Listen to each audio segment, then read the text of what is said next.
దేశవ్యాప్తంగా జరిగినటువంటి అతిపెద్ద సార్వత్రిక ఎన్నికల్లో భారతదేశం జరిగినటువంటి ఈ ఎన్నికలపై యావత్ దేశమే కాదు ప్రపంచ దేశాలు G7 దేశాలు కూడా దృష్టి పెట్టాయి అంటే మన ప్రజాస్వామ్య ఎన్నికకి సంబంధించి ఎంతమంది ఎంత ఆసక్తిగా చూస్తున్నారో పరిస్థితి చూస్తే అర్థమవుతుంది. సో ఈ రోజు దాదాపుగా మధ్యాహ్నం 1 గంట కల్లా కూడా నెమ్మదిగా ఫలితాలు రావడం మొదలవుతాయి.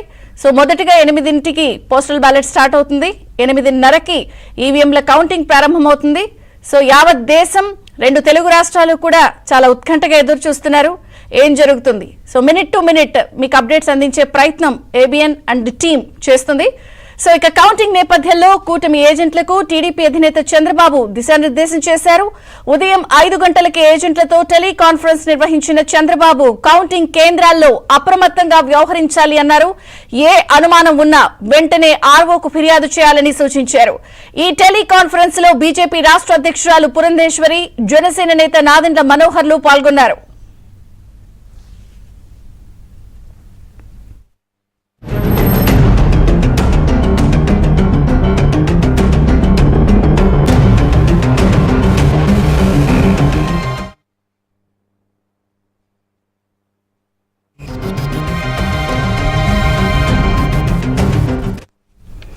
ఇక ఎన్నో విపత్కర పరిస్థితులను ఎదుర్కొని నిలబడ్డ కూటమి కౌంటింగ్ ఏజెంట్లు సంయమనం కోల్పోవద్దు అని నేతలు ఏజెంట్లకు ఇప్పటికే చంద్రబాబు సూచించారు.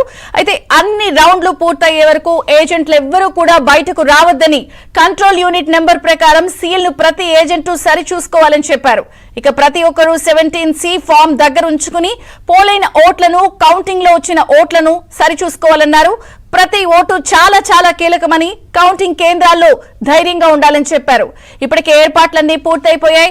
అటు ప్రధాన పార్టీలన్నీ కూడా తమ ఏజెంట్లతో కౌంటింగ్ కేంద్రాలకు వెళ్లడానికి సిద్ధంగా ఉన్నారు.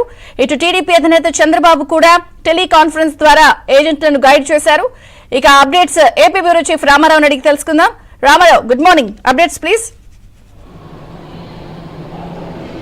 Very good morning Vijaya Chandrika. ఆంధ్రప్రదేశ్లో కౌంటింగ్ మొత్తం రంగం సిద్ధమైంది. 175 అసెంబ్లీ నియోజకవర్గాలు, 25 లోక్సభ నియోజకవర్గాలకు సంబంధించి